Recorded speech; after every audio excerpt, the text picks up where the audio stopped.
There are no subtractions and divisions in our mind. There is only addition and multiplication.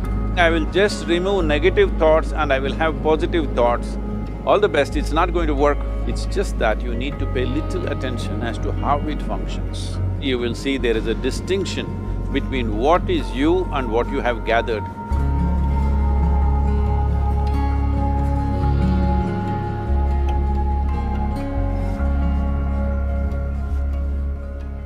Well, see the way the question is asked and also the way normally it's addressed is, people think there is something called as negative thought and positive thought. They want to remove the negative thoughts and have only positive thoughts. For such people, I would ask them to just experiment for 10-15 seconds. Let them forcefully remove one thought from their mind. For example, next 10 seconds, just don't think of a monkey. Try not to think of a monkey for next 10 seconds. You will see you will be full of monkeys. So what I'm saying is, this is the nature of your mind, because in this mind, all the three pedals are throttle. There is no brake, there is no clutch. Whatever you touch, it will only go faster. In this kind of mind, people have been taught from moral teachers and religious teachers, do not think about bad things. Well, since then it's been a full-time job. So there is no way you can handle the mind like this. This doesn't need any great enlightenment. If you spend 2 minutes with your eyes closed, you will realize you cannot do anything forcefully with this mind. So, I want to remove negative thoughts. Do not ever go in this direction, because what you want to remove will become your quality. Always you will be on it. So what should I do? The thing is this, without understanding the fundamental mechanism of this mind, because our mind, human mind, is the most sophisticated computer on the planet. Even all the supercomputers have come out of this. When this is the case, is it not important that we understand the mechanics of how it functions?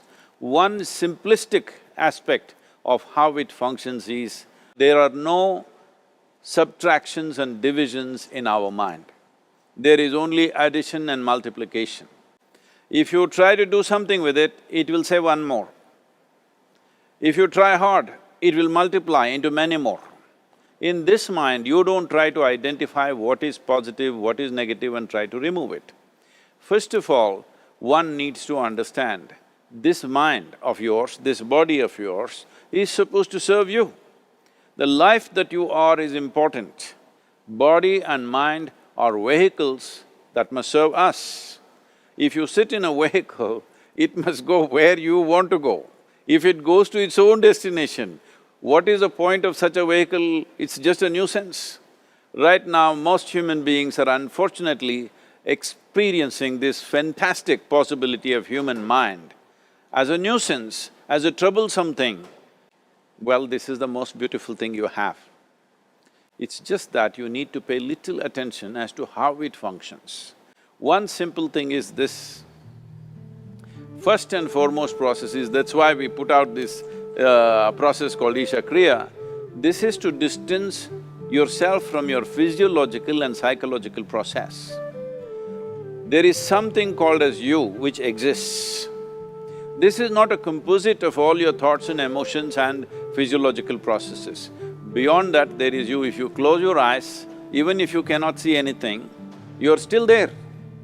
It is through the window of your eyes that you're looking out, but if you close your eyes, it doesn't mean that you don't exist, you still exist. So beyond your thought, you still exist, beyond your emotion, you still exist. So that you, the life that you are, this has to come into your experience. Why is it that you're not allowing that to come into your experience, which is the most significant aspect of who you are? Who you are right now, the most significant aspect is, you and me are alive right now, this is it. What I'm thinking, what you're thinking is not the important thing. We are alive right now, that is the important thing. So, it is important that you focus on this fundamental sense of aliveness within you, and then you will see there is a natural distance between you and your thought process. Once there is a distance between your psychological process and your physiological process, this is the end of suffering. Because there are only two kinds of suffering that human beings go through, physical suffering and mental suffering. Once you create a little space between you and your mind, between you and your body, this is the end of suffering. This is something every human being has to experience and know, otherwise thinking I will just remove negative thoughts and I will have positive thoughts, all the best, it's not going to work 100%, it's not going to work because nobody can remove it, they can avoid it for some time. So when negative thoughts come, you say Ram Ram, Shiva Shiva, whatever you want, but this is just avoiding, it's not gone. The moment you stop that, it will pop back with great force, otherwise it'll come back in your dreams. So it's very important, first of all you need to understand your anger, your resentment, your fear, your anxieties, the negativity that you generate. Generally resentment, anger, it is always directed towards somebody. But we need to understand this is poisons that we are drinking and expecting somebody else to die. Fortunately, life doesn't work like that. If I drink poison, I die. If I drink poison, you don't die. So, we need to understand this. When I say poison, today you can have yourself chemically analyzed. Right now, what is your blood work, what it says? 5 minutes of intense anger, check your blood work and see, there will be lots of negative elements in it, literally you're poisoning yourself.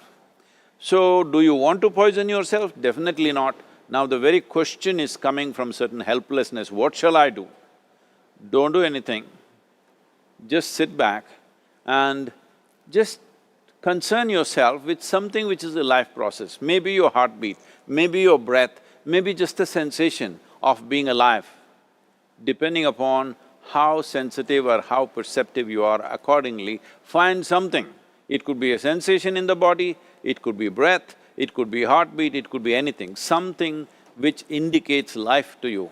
Just pay attention to that for some time. Slowly you will see there is a distinction between what is you and what you have gathered, which includes both your physiological and psychological possibility or mess, whatever you made out of it.